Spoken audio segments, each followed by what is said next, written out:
former large-scale livestock confinement operator, he switched to humane, environmentally friendly farming more than a decade ago. He uses the Argentine grazing style of a diverse perennial grasses and summer-winter annuals to meet year-round forage needs for the animals. And his farm is in transition to organic certification. Just start with where we were at. What we were doing was buying dairy Deacon calves, in other words, bull calves from local dairy farmers. And we would bring these calves home, feed them milk replacer, and kill a lot of them because that system doesn't work real well. We'd feed them, we'd use a lot of needles, a lot of antibiotics. They get pneumonia, respiratory, stomach problems from the system that they were being fed in.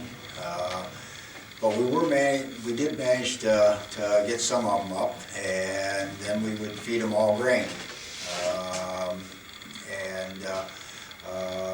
We attempted to make that system work for a lot of years, and essentially failed at it. Grain prices, variable quality grain, animals that wouldn't gain. We didn't have the system down like the feedlots. Control feed costs, control your end price, implants, hormone implants, antibiotics in the feed, all of the tricks that go into a grain-fed animal.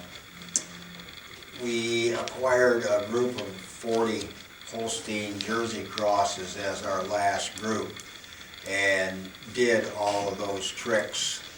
And yes, I believe we made money on that group of cattle,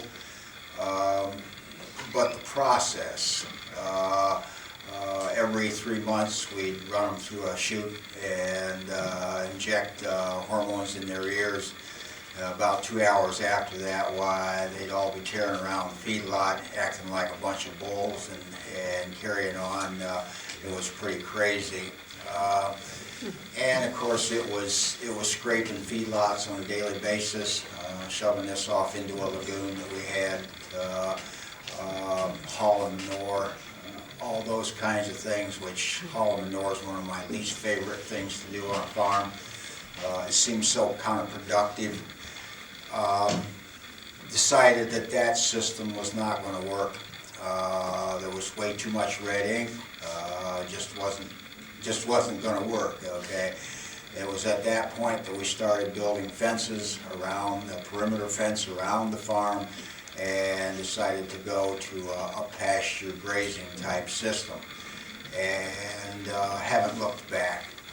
Essentially started with about 3, 4, half a dozen heifer calves that I had accidentally picked up in the process of acquiring Deacon calves, and those have become the basis for the herd. Some of those animals are still with me. I think some of them are pushing 12, 14 years, which is kind of unusual for cows these days. The system has grown. The animal, we now have, I think, around 40 head of cows, heifers, and calves, with about 25 animals that are in the finishing process. It's a very satisfying system. There's nothing more satisfying than moving those fences at the end of the day, taking that back fence down, letting those cows through, and see them run to that new green grass, even those old cows kicking up their heels. It's what it's about. As you can probably tell, I don't believe in life after cows.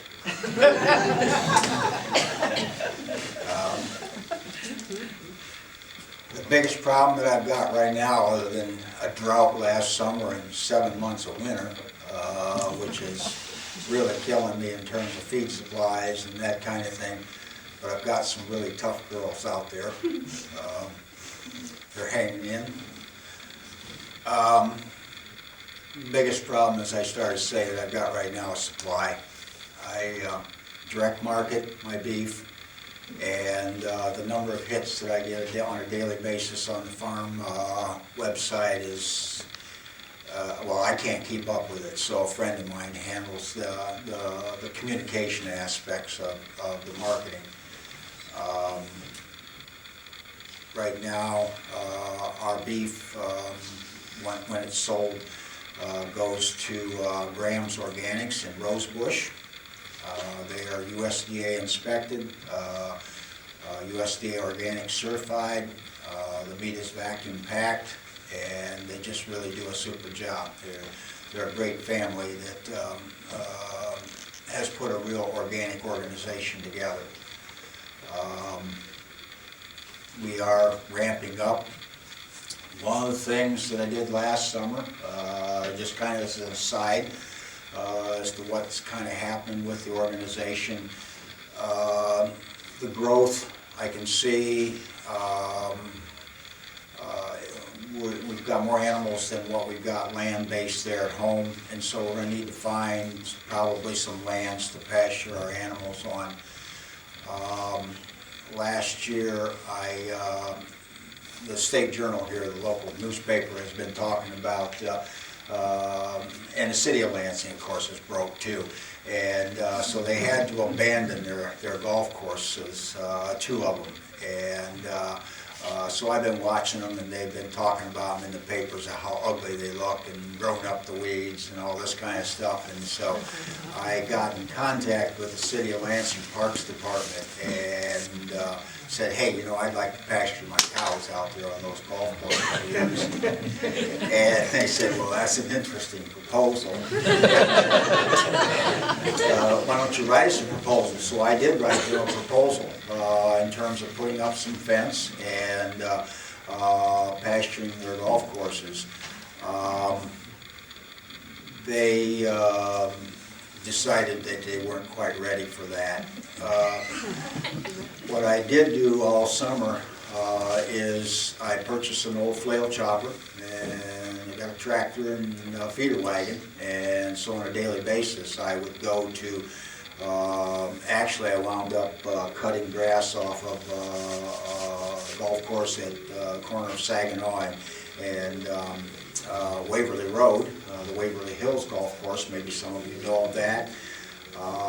That's about 120 acres there, 80 of which is mowable. And then I said, hey, you know, I'm running out of grass. And they said, well, yeah, we got red cedar over here, which is just west of us here. You want to cut that? And I said, sure. And so we cut the grass off of that last fall. And I said, you got any more grass? And they said, yeah, we still got one more park over by Frandor. Take the grass off of that. So I did that also. And still didn't have enough grass. And so I found another privately owned golf course over here on the east side of East Lansing, and I have made arrangements with those owners, and I'm presently cutting grass off of that. And as soon as the snow leaves, I will be back out there cutting again. I think there's going to be a problem there. I don't know how many people came up to me after I cut the grass over at Waverly Hills and told me how great things looked, how it looked like a lawn, and how pleased that they were that somebody was doing something with this property. And ever so many people my age would come up and say, golly, I remember doing that when I was a kid, or I was raised on a farm. There was a lot of good interaction between myself and the neighbors. It was a very positive experience. I did try to go forward with the pasturing thing with the city, and was using the right to farm decision that was made in the Upper Peninsula, because that was one of the issues. The golf courses are zoned, at least one of the golf courses is zoned residential, and cattle are not allowed in residential zoning. But a court decision in UP said that right to farm does preempts local zoning. So I thought, well, you know, I've got the township now, got them in a corner, and then the city backed out on me. So it looks like I'm going to be back to that system that I hate, which is cut and carry. I want to follow the organic guidelines, and I believe that I do, and I am actually working on AGA certification, American Grass-Fed Association certification, and along with that, animal welfare approved. And so those are two certifications that I feel are even stronger than USDA certification, okay? Because I can be feeding them organic grain. They can be organically grain-fed cattle, okay? Most of the farmers around me are production ag.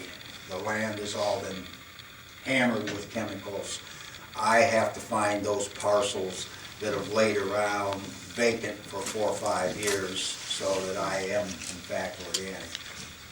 But that's kind of a nutshell glimpse of who and what I am, what I'm up to, and one thing and another.